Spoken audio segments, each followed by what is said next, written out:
दिल्ली की केजरीवाल सरकार और केंद्र सरकार के बीच में तनाव लगातार जारी है। हमारे साथ आम आदमी पार्टी के प्रवक्ता सौरभ भारद्वाज हैं बातचीत करने के लिए। सौरभ, उपराज्यपाल पे जो आप आरोप लगा रहे हैं उसे लेकर उपराज्यपाल दफ्तर ने भी बयान जारी किया है।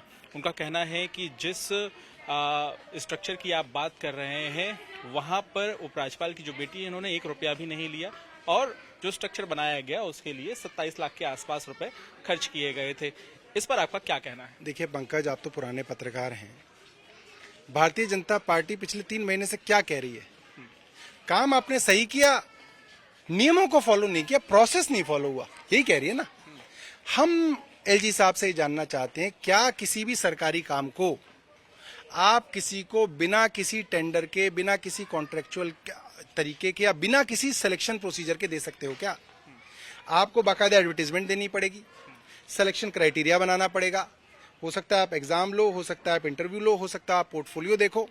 सभी कैंडिडेट जिन्होंने अप्लाई किया उनको बुलाना पड़ेगा। एडवर्टीजमेंट में आप में लिखिए कि पैसे कम मिलेंगे या पैसे नहीं मिलेंगे, और जो काम करेगा उसका नाम बोर्ड पे लगाया जाएगा। बहुत सारे लोग हो सकता है तैयार हो, बहुत सारे लोग करेंगे। फिर आप उनके अंदर सिलेक्शन क्राइटेरिया के हिसाब से सबसे अच्छे को चुनिए और फिर आप उसको काम दीजिए। और उसके अलावा अगर इस सिलेक्शन क्राइटेरिया के बाद भी चेयरमैन की बेटी सेलेक्ट हो जाती है तो वो बिल्कुल भी केवीआईसी के कानून के हिसाब से मान्य नहीं है। उसमें लिखा हुआ वही जो नियम आप लोग जिक्र कर रहे थे, वो नियम क्या है? ये नियम आपको कहां से मिला? केवीआईसी के नियम हैं, वो हमने अपने ट्वीट पे भी डाले हैं, हमने अपनी प्रेस कॉन्फ्रेंस में भी कहा है। उसमें कहा है कोई भी केवीआईसी का अधिकारी अपने परिवार या अपने परिवार से जुड़े हुए किसी भी कंपनी, सोसाइटी या ऑर्गेनाइजेशन को कोई एम्प्लॉयमेंट नहीं दे सकता, कोई कॉन्ट्रैक्ट नहीं दे सकता, कोई काम नहीं दे सकता। ये उसके नियम में लिखा हुआ है। तो आप उपराज्यपाल दफ्तर ने जो बयान जारी किया उससे सहमत नहीं है? देखिए, उपराज्यपाल एक अलग बात कर रहे हैं। हाँ। पैसे दिए या नहीं दिए वो तो इन्वेस्टिगेशन में पता चलेगा, हमें नहीं पता कि क्या दिया है क्या नहीं दिया। हाँ।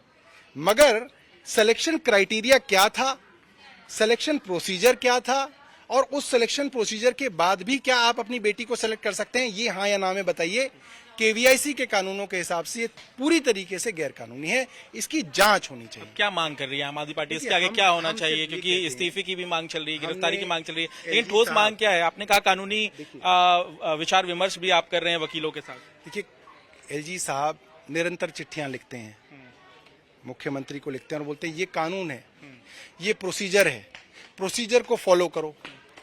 हम एलजी साहब को बता रहे हैं कि सर ये भी कानून था, आपने ये प्रोसीजर फॉलो नहीं किया, इसकी जांच होनी चाहिए। हम ये नहीं कह रहे किसी को कि इनको फांसी पे लटका दो, हम कह रहे हैं इसकी जांच होनी चाहिए। और मैंने तो एलजी साहब को ये रिक्वेस्ट की कि आपको एक एलजी होने के नाते खुद रिक्वेस्ट करनी चाहिए केंद्र सरकार को कि इसकी एक निष्पक्ष जांच कराई जाए, और अगर मैं ठीक हूं तो मुझे ठीक किया जाए, अगर मैं गलत हूं तो ये बताया जाए। निष्पक्ष जांच में कोई एतराज एलजी साहब को नहीं होना चाहिए, हमारा सिर्फ इतना मानना है। साथ ही कुछ विधायक कल ये भी कह रहे थे कि उन्होंने एमबीए किया हुआ है, किसी ने इंजीनियरिंग की हुई है, इस बात का जिक्र भी कर रहे थे कि फिर हमको काम क्यों नहीं? हाँ। मुझे कह रहे थे, भाई मैं आईटी इंजीनियर हूँ, कंप्यूटर साइंस ग्रेजुएट हूँ, मैंने तो 10-12 साल नौकरी भी की है, इंडिया में भी की है और बाहर भी की है, मेरे पास तो एक्सपीरियंस भी है। आप मुझे सेंट्रल विस्टा की जो आईटी आर्किटेक्चर है उसका काम दे दो, मैं फ्री में कर दूंगा। मगर सेंट्रल विस्टा के यहाँ बोर्ड लगा देना मेरा, उसमें छोटा सा नाम मेरा भी लिख देना कि इसका आईटी आर्किटेक्चर सौरभ भारद्वाज ने डिजाइन किया है। क्या केंद्र सरकार ये कराएगी मुझसे? नहीं कराएगी, क्योंकि इसमें मेरा नाम अगर उस तख्ती पे आ जाता है तो मेरे को वैसे ही बहुत काम मिल जाएगा, मेरा वैसे ही बहुत फायदा हो गया। ये तरीका है। आप एक सिलेक्शन क्राइटेरिया निकालेंगे, ट्रांसपेरेंसी से बता दीजिए कितना पैसा मिलेगा नहीं मिलेगा, और उसके हिसाब से लीजिए, और उसके हिसाब से भी आप अपनी बेटी को नहीं ले सकते। बहुत बहुत धन्यवाद। यहाँ पे सौरभ भारद्वाज, उपराज्यपाल दफ्तर ने जो बयान जारी किया है उस पर सवाल खड़े कर रहे हैं। सहमत नहीं है आम आदमी पार्टी उस बयान से, और साथ ही साथ एलजी खिलाफ जांच की मांग आम आदमी पार्टी लगातार कर रही है।